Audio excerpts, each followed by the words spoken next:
When I was here in Phoenix for about a good father got really sick. He lived in New Jersey at the time.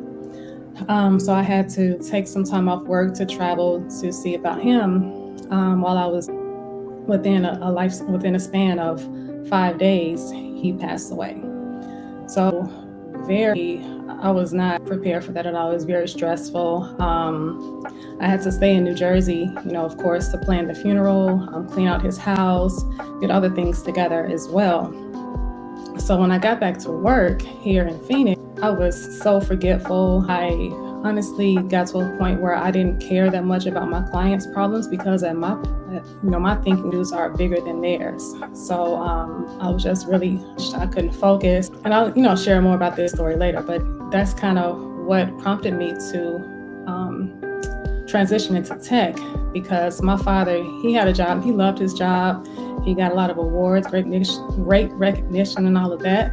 I found letters or notes of places he wanted to visit when he retired. And I thought to myself, I don't want to be in that place where I'm waiting to retire just to live my life. So I'm like, why don't I pursue tech so that I can work remote and then travel while I'm working? Take my laptop with me and work in between wherever I am, So yeah, that's me, and that's why I was interested in breaking into tech. First of all, I will be remiss if I didn't say my condolences to you at this time.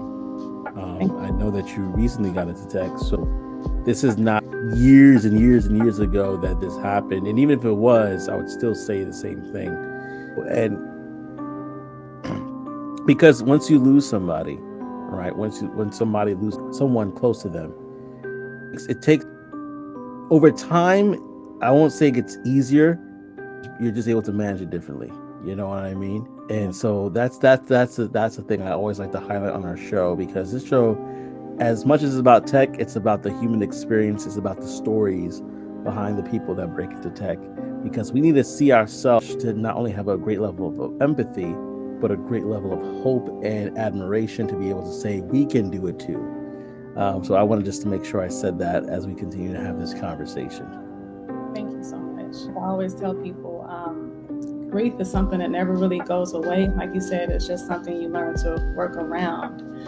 And my father is my inspiration for getting into tech because of what I experienced with his death. It just made me realize my own mortality and just not wanting to be in a place where I'm just be working just to have my ends met. In actuality, God wants us to live in abundance, and working in tech and having all my transferable skills from higher education and HR, I just knew that it would be a great fit for me, and honestly pay me well too.